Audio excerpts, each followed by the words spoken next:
Youngster കൂട്ടത്തിൽ നിൽക്കുമ്പോൾ പോലും നമ്മുടെ കണ്ണ് ഗോകുൽ സുരേഷിലോട്ട് പോകാതെ മമ്മൂക്കയിലോട്ട് പോകുന്നതിന്റെ കാരണം എന്താണെന്ന് ചോദിച്ചു കഴിഞ്ഞാൽ അത്രയും ചെറുപ്പമുള്ള ആളെക്കാട്ടിലും കടത്തി വെട്ടിക്കൊണ്ടാണ് പുള്ളിയുടെ പെർഫോമൻസ് വരുന്നത്. ക്യാരക്ടർ, ആ പുള്ളിയുടെ ഒരു കുറെ തള്ളുകളും കാര്യങ്ങളും ഒക്കെ ഉണ്ട്. മുത്താണ് ശരിക്കും പറയാം. മമ്മൂക്ക പൊളിയാണ്, ഒന്നും പറയാനില്ല. എനിക്കിത് പേഴ്സണലി ഭയങ്കര ഇഷ്ടപ്പെട്ടു. ഞാൻ നന്നായിട്ട് എൻജോയ് ചെയ്തു. കുറെ റെഫറൻസും കാര്യങ്ങളൊക്കെ ഈ സിനിമയിൽ വെച്ചിട്ടുണ്ട്. അത് മാറ്റി വെച്ച് കഴിഞ്ഞാൽ തന്നെ മമ്മൂക്ക എന്ന് പറയുന്ന ഒരു ആക്ടറിന്റെ വേറൊരു വേർഷൻ നമുക്ക് ഇതിനകത്ത് കാണാൻ സാധിക്കും. ഗൗതം വാസുദേവന്റെ വേറൊരു വേർഷൻ കാണാൻ സാധിക്കും.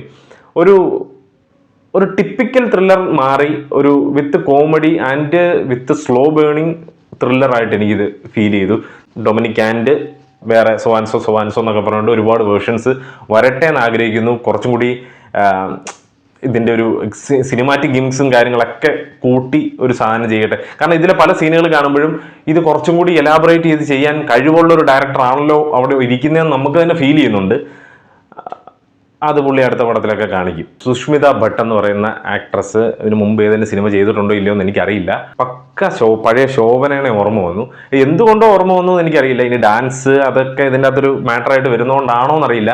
പക്ഷെ ചില ഷോട്ടുകൾ പക്ക ഒരു പഴയ ശോഭനയെ ഓർമ്മ വരുന്ന രീതിയിൽ തോന്നി. എന്താണെന്നറിയത്തില്ല. ഗംഭീരമായി മാറട്ടെ എന്ന് ആഗ്രഹിക്കുന്നു.